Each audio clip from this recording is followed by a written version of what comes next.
पत्रकार बंधु, press media, electronic media, print media और सारे पोर्टल और यूट्यूबर्स का आज के प्रेस कॉन्फ्रेंस में आप सब लोगों का स्वागत है।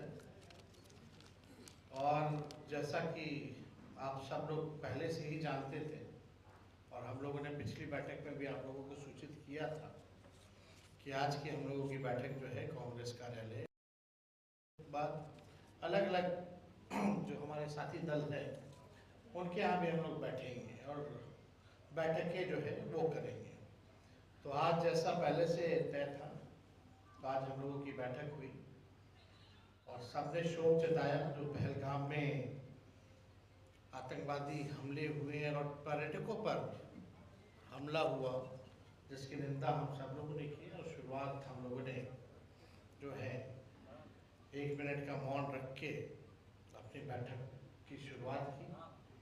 आप सब लोगों को आतंकवाद के खिलाफ का निंदा प्रस्ताव भी हम लोग पेश करेंगे और जब पेश करेंगे तो उससे पहले जो 10 प्रमुख बातें हैं उसमें आप लोगों को बताना चाहिए। लेकिन इससे पहले जो हमारा इंडिया अलायंस जो महागठबंधन हम लोगों ने तय किया है कि कल हम लोग जो है कैंडल मार्च शाम 7 बजे इनकम टैक्स से तक हम लोग करेंगे। और ये कैंडल मार्च आप सब लोग जानते हैं कि इतनी बड़ी घटना हुई है जो पहलगाम में जो पर्यटकों की जो मृत्यु हुई उनकी श्रद्धांजलि को हम लोग देने का काम करेंगे। और कैंडल मार्च सभी महागठबंधन सभी पार्टी के नेता हम सब खुद स्वयं मौजूद रहेंगे और ये कार्यक्रम जो है पूरे बिहार के हर जिला हेडक्वार्टर में होगा और स्वयं हम सब लोग जो है पटना में मौजूद रहेंगे। और 4 मई को महागठबंधन इंडिया अलायंस की एक बड़ी बैठक होने जा रही है जिसमें हम सभी दलों 3 left party, VIP party, Congress RJD 6 पार्टियों का जो जिला अध्यक्ष हैं या जिला में सचिव हैं और प्रधान सचिव जिला के हों संगठन में, जितने विधायक हैं, एमएलसी हैं या सांसद हैं राज्यसभा या लोकसभा, उन सब की बैठक जो है बुलाई गई है 4 मई को। 4 मई को और स्थल जो है बता दिया जाएगा, उसको स्थल का चयन हम लोग फाइनल करके स्थल जहां वेन्यू होगा वो आप लोगों को बता दिया जाएगा। तो एक बड़ी बैठक होगी जिसमें हम लोगों का हर जिले में क्या एक्टिविटी रहेगा, कैसे तालमेल बनाए हम लोग अपने वर्करों के बीच, सरकार की खामियों को कैसे उजागर करें, जनता के बीच कैसे जाए, हर एक बिंदुओं पर जो है वो बात होगी। और जो 10 महत्वपूर्ण बातें जो हम आप लोगों के बीच करना चाहते थे, पहला ये शोक प्रस्ताव जो है आप लोगों को जो है हम लोग दे देंगे, निंदा प्रस्ताव। सवाल है, कुछ बातें भी हैं। जम्मू कश्मीर के पहलगाम में आतंकी हमले में मारे गए नेवी के शहीद लेफ्टिनेंट विनय नरवाल की बहन सृष्टि ने कहा, विनय 1.5 घंटे तक यानी जिंदा था लेकिन कोई मदद के लिए नहीं आया। प्रश्न ये उठता है कि जब एक ही स्थान पर लगभग 2000 पर्यटक मौजूद थे तो उनकी सुरक्षा के इंतजाम क्यों नहीं किए गए, उनके लिए एक भी सुरक्षा कर्मी मौजूद क्यों नहीं था।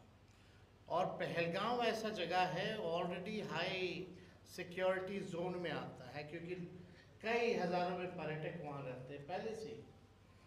ऐसी घटना होना, लेफ्टिनेंट हमारे 1.5 घंटे तक जिंदा रहे, तड़पते रहे कि सहयोग कुछ नहीं मिल पाया। जबकि सरकार को ये पता था कि जम्मू कश्मीर में 2014 से अब तक 3,982 आतंकी घटनाएं हुई हैं, जिनमें 413 आम लोगों की हत्या हुई है और 630 सुरक्षा बल के लोग शहीद हुए। इस गंभीर लापरवाही की जिम्मेवारी कौन लेगा? केंद्र सरकार राजनीतिक प्रतिशोध की भावना से तमाम विपक्षी नेताओं के पीछे देश के अधिकांश एजेंसियां लगाती है,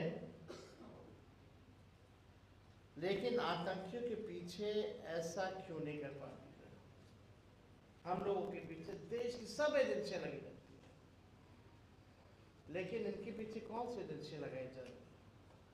अगर ये घटना हो रही है तो आपका इंटेलिजेंस क्या कर रहा है, सर्विलेंस क्या कर रहा है?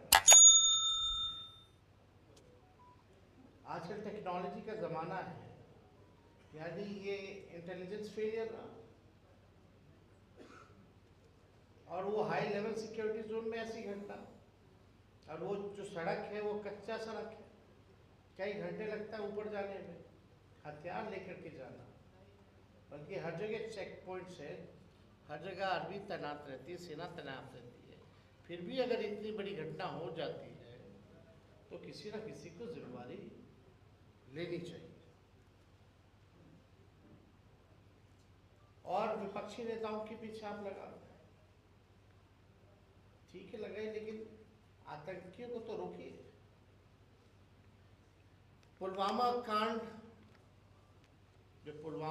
जो हुआ था, उसकी जांच का क्या हुआ? आप भी जानना चाहते हो, हम भी जानना चाहते हैं। देश का हर एक नागरिक पुलवामा कांड में 200-300 RDX किलो 200-300 किलो RDX कैसे पहुंचा, और अब तक की सबसे बड़ी घटना मानी जाती है जिसमें हमारे कई जवान शहीद हो गए, उसकी जांच का क्या हुआ? देश का हर एक नागरिक, हर एक भारतीय ये जानना चाहता है उस जांच का क्या हुआ, कौन था उसका दोषी, लापरवाही कौन, किसका फेलियर था? आप जानते हैं जम्मू कश्मीर में आतंकियों द्वारा समय समय पर बिहार के अनेक श्रमिक भाइयों की हत्या की गई। अब सरकार बताए इसका जिम्मेदार कौन? आप देखते हुए जो हमारे बिहार से पलायन करके बाहर मजदूरी करने कई लोग गए हैं, बिहारी भाई हमारे, उनकी भी मौतें हुई, तो आखिर उसकी जिम्मेवारी कौन लेगा? सरहद पार से आतंकी देश में आ रहे हैं तो ये देश की सुरक्षा के साथ खिलवाड़ है। ये बहुत बड़ा सिक्योरिटी लैप्स है। पहलगाम में आतंकियों ने आकर यानी रकी की होगी, स्पॉट चुना होगा, ऐसे नहीं कि आते कि घुस गए होंगे, रेकी जरूर की होगी, स्पॉट चुना होगा, सरहद पार किए होंगे, तब जो है वारदात को इंजाम दिया। तो ये तो पूरा फेलियर आखिर ये किसका है, ये हम लोग जो है जानना चाहते हैं। वारदात की घटना को भी चुनने में प्लानिंग लगती है, तो ये कब से हो रहा था, क्या हो रहा था, ये सरकार को बताना चाहिए। लेकिन इस बीच हमारा इंटेलिजेंस सिस्टम क्या कर रहा था, इसकी जवाबदेही कौन करेगा? भारतीय जनता पार्टी, केंद्र सरकार और गोदी मीडिया के द्वारा आतंकी घटना को सांप्रदायिक रंग देना सरकार की नाकामी का प्रत्यक्ष प्रमाण है। बीजेपी की ऐसी पहल देश, संविधान, लोकतंत्र और मानवता के लिए घातक है। महागठबंधन इसकी निंदा करता है। क्या बिहार सरकार ने कश्मीर में पर्यटन के लिए गए अपने नागरिकों के मदद हेतु कोई हेल्पलाइन नंबर जारी किया है? क्या अपने किसी मंत्री को की तैनाती वहां की है? बिहार के नागरिकों की सुरक्षित वापसी सुनिश्चित किया है? क्या बिहार सरकार प्रधानमंत्री की रैली में इतनी व्यस्त है कि उसे अपने नागरिकों की सूद लेने का भी समय नहीं है? तो ये जो सवाल जो है ये हम जानना चाहते हैं बिहार के अचेत मुख्यमंत्री जी से। उनके because he tired and retired अधिकारी जो है बिहार चला, उनके रिटायर्ड अधिकारी और जो जदयू में जो है जिनकी मानसिकता भाजपा में है दिल और दिमाग, वैसे जदयू के टॉप लीडरशिप से भी जानना चाहते हैं कि आपने जो भी बिहारी पर्यटक कभी कश्मीर में हैं उनकी सुरक्षित वापसी के लिए आपने क्या प्रावधान किया, नागरिकों के लिए क्या किया? कोई हेल्पलाइन नंबर आपने दिया है? किसी मंत्री या रेजिडेंशियल कमिश्नर जो दिल्ली में रहते हैं उसकी ड्यूटी आपने लगाई है? क्या बिहार निवास को भी वहाँ कोऑर्डिनेशन में लगाया गया है? क्या पहल की जा रही है? या पूरा सरकार और इनके अधिकारी एक जिलाधिकारी केवल ऑर्डर निकालने में लगे कि भीड़ कैसे इकट्ठा हो प्रधानमंत्री जी के कार्यक्रम में? प्रधानमंत्री जी आए, बिहार आए, और हमें पूरा विश्वास था कि बिहार तो वो जरूर आएंगे क्योंकि चुनावी वर्ष है। कानपुर में भी आज प्रोग्राम था लेकिन कानपुर का प्रोग्राम रद्द हो गया। वो मधुबनी आए, बिहार आए, मधुबनी आए क्योंकि बिहार में चुनाव है। अच्छी बात है, आते रहे, लेकिन दुख की बात यह है कि आप मधुबनी वो इलाका है जहां बिहार में सबसे ज्यादा पिछड़े हैं, गरीब हैं, वहीं से सबसे ज्यादा पलायन होता है, बेरोजगारी वही है और बाढ़ ग्रसित इलाका है। अब तक पिछला कोसी में जो बाढ़ आया था तो मानना चाहते प्रधानमंत्री एक बार भी झांकने आए या टीम भी भेजी सर्वे के लिए कि कितना वहां नुकसान हुआ? कोई स्पेशल पैकेज दिया? बिहार जो है लगभग 76% बिहार का लैंड जो है बाढ़ ग्रसित रहता है, 76%। और खास तौर पे क्या प्रधानमंत्री जी से हम जानना चाहते हैं, क्या ये सच नहीं है कि आपने पिछले बार बिहार को कुछ नहीं दिया बाढ़ जब आया था तो कोसी में? या एक बार भी 11 साल से जब से प्रधानमंत्री हैं बाढ़ नियंत्रण के लिए आपने कोई प्रयास किया क्या? हम प्रधानमंत्री जी से ये भी जानना चाहते हैं, गुजरात में भी बाढ़ आया, अब बिहार में 76% बिहारी जो है बाढ़ से ग्रसित रहता है, लैंड हमारा ग्रसित रहता है, तो आप गुजरात को बिहार से ज्यादा दिए कि नहीं दिए बाढ़ राहत के नाम पे? ये मेरा जेन्युइन सवाल है। इस पे प्रधानमंत्री जी ने क्या कहा? और हम लोग विपक्ष के लोग जानना चाहते हैं कि बिहार आए, जिस इलाके आए हैं मधुबनी मिथिला, क्यों 11 साल आपके प्रधानमंत्री रहते हुए, अब 20 साल नीतीश जी के मुख्यमंत्री डबल इंजन सरकार रहते हुए वो इलाका अब तक इतना गरीब, बेरोजगार और वहां सबसे ज्यादा पलायन क्यों है? एक भी चीनी मिल, जूट मिल आपने खोला हो तो बताओ, कोई कारखाना लगाया हो तो बताओ, कोई फैक्ट्री लगाई, कोई उद्योग लगाया हो तो वो बताए प्रधानमंत्री जी। प्रधानमंत्री जी तो ऐसे है कि शमशान में भी शहनाई बजा दे। जो प्रधानमंत्री जी है हमारे, रोकिए, कहां से ये कौन जिम्मेवारी लेगा? आप भाषण में आप पिछड़ा, दलित, वंचित, शोषित, हर बार शोषित, वंचित सामाजिक न्याय की बात कर रहे थे। आपने ये क्यों नहीं बताया कि आप देश में जाति जनगणना क्यों नहीं करा रहे? और जब हम लोग प्रस्ताव लेके प्रधानमंत्री जी से मिलने गए थे तो आपने मना क्यों किया था कि आप नहीं कराइएगा? और जब बिहार के लोगों ने, हम लोगों ने, महागठबंधन की सरकार ने 17 महीने में जाति आधारित गणना कराया 65% आरक्षण अति पिछड़ा दलित आदिवासियों का बढ़ाया, तो आपने 9वीं अनुसूची में शेड्यूल 9 में हमारा कैबिनेट का सिफारिश को आपने मंजूर क्यों नहीं किया?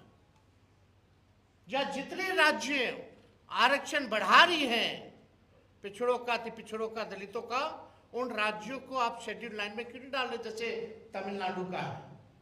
और आपने 65% आरक्षण को आपने फंसा के रखा है, इसके लिए आपने क्या किया? तो ये बिहार है, इस गंभीर विषय में, गंभीर समय में पूरा देश, हम पूरा विपक्षी दल एकजुट है और हम लोग चाहते हैं कि आतंकवादियों को जवाब मिले। लेकिन जवाब सरकार को भी देना चाहिए, मौजूदा सरकार को, भारत सरकार को बताना चाहिए इतना बड़ा कैसे ये आतंकवादी सफल हो गए इस घटना को अंजाम देने में। या पुलवामा का जांच रिपोर्ट क्या है, कब आएगा, क्यों नहीं बताया जाता? और बिहार सरकार से हम जानना चाहते हैं कि आप पूरा समय चुनाव में, चुनाव प्रचार में आप लगाए हो। प्रधानमंत्री जी की रैली में फुर्सत है सबको जाने का, सब केंद्र मंत्री का, लेकिन एक भी केंद्र मंत्री की तैनाती नहीं की गई, एक भी राज्य के मंत्री की तैनाती नहीं की गई कि जो भी हमारे टूरिस्ट जो बिहार के हैं, कश्मीर में, उनको सुरक्षित कैसे वापस लाए? तो ये गंभीर सवाल है जिस पे आज हम सभी साथी बैठ करके हम लोगों ने चर्चा की है और अपनी बातों को आप लोगों के समक्ष भी रखा है। और आगे का जो हमारा कार्यक्रम होगा वो भी हम लोगों ने बताया। जो मेन कोऑर्डिनेशन कमेटी है वो पूरी तरीके से तैयार है और उसमें अलग अलग कोऑर्डिनेशन कमेटियों का भी हम लोगों ने निर्माण किया है, विच इज़ इंटरनल, बट आप लोग तो सब लोग जानते हैं इसमें मीडिया के भी कोऑर्डिनेशन के लिए भी है, स्पोक पर्सन का भी है, मैनिफेस्टो का भी है, सोशल मीडिया का भी है, इस तरह के और भी कोऑर्डिनेशन कमेटी का निर्माण हम लोगों ने किया है ताकि बिहार के सवाल को मजबूती के साथ हम विपक्ष के लोग उठाते हैं। तो और कोई अगर कोई सवाल होगा तो आप लोग पूछ सकते हैं।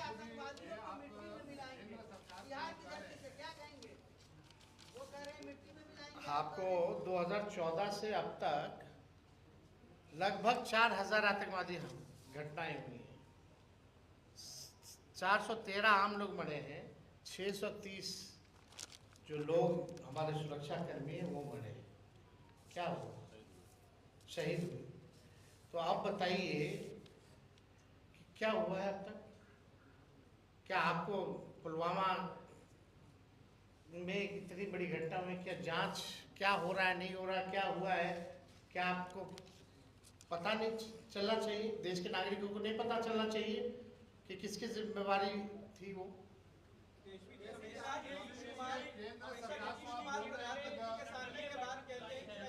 मिनट,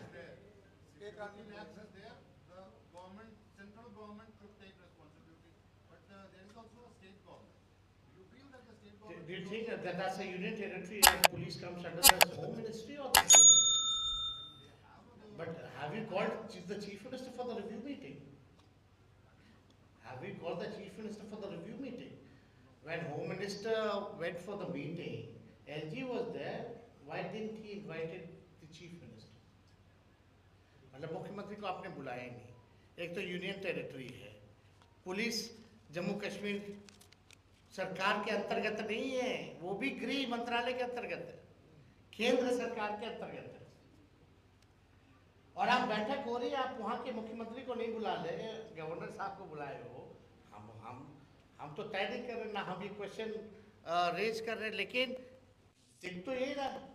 फिर आप उनको कैसे इंटेलिजेंस हो, सर्वेलेंस हो, मिलिट्री हो, स्टेट पुलिस हो, सब तो आपका केंद्र सरकार के अंतर्गत है। और हमेशा प्रधानमंत्री के सामने ये कहते हैं ना इधर जाएंगे ना उधर जाएंगे, ये गलती हो गई। और जब भी प्रधानमंत्री आते हैं इस तरीके का भाषण प्रधानमंत्री नीतीश कुमार का रहता है, उनका कहना है कि आपके साथ रहे कुछ नहीं हुआ, एनडीए के साथ आए तो विकास हुआ। देखिए, हम इस पे कोई टिप्पा टिप्पणी, मुख्यमंत्री जी पे कोई टिप्पा टिप्पणी हम नहीं करना चाहते। आप भी स्थिति को जान रहे हैं उनकी, हम भी जान रहे हैं, और बिहार के 13-14 करोड़ भी उनकी स्थिति को जान रहे हैं। उनसे हम सवाल नहीं पूछना चाहते, ना हम उनको कुछ कहना चाहते हैं।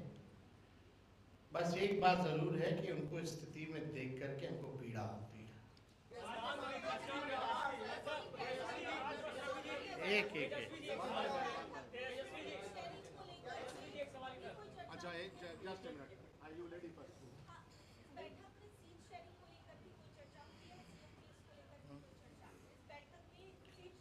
देखिए, आप लोग जो आप लोगों के लायक का सवाल ही नहीं, वही क्यों पूछती है? ये हम लोगों का काम है। पब्लिक इस बारे में जानना चाहती है। तो हाँ, एनडीए पहले एनडीए से पूछिए, एनडीए से पूछिए। और जहाँ तक उन लोगों का खेमा का बात है, तो ये बात तो तय है कि जब तक चुनाव है तब तक मुख्यमंत्री का चेहरा नीतीश जी होंगे, और चुनाव के बाद नहीं। हमारे यहाँ ठीक उल्टा है, हमारे यहाँ जो नाम होगा वही चुनाव।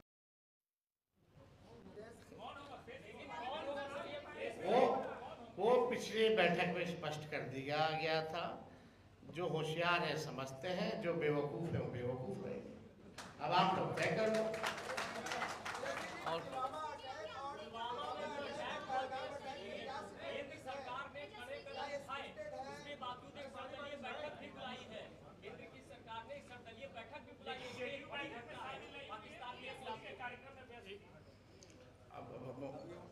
आपको अभी तक ये बात नहीं समझ गया है पत्रकार महोदय, जदयू अब रही नहीं, क्यों बीजेपी हो गई है। अब जदयू कहाँ रही है? जदयू अब तो खत्म हो गया भाई।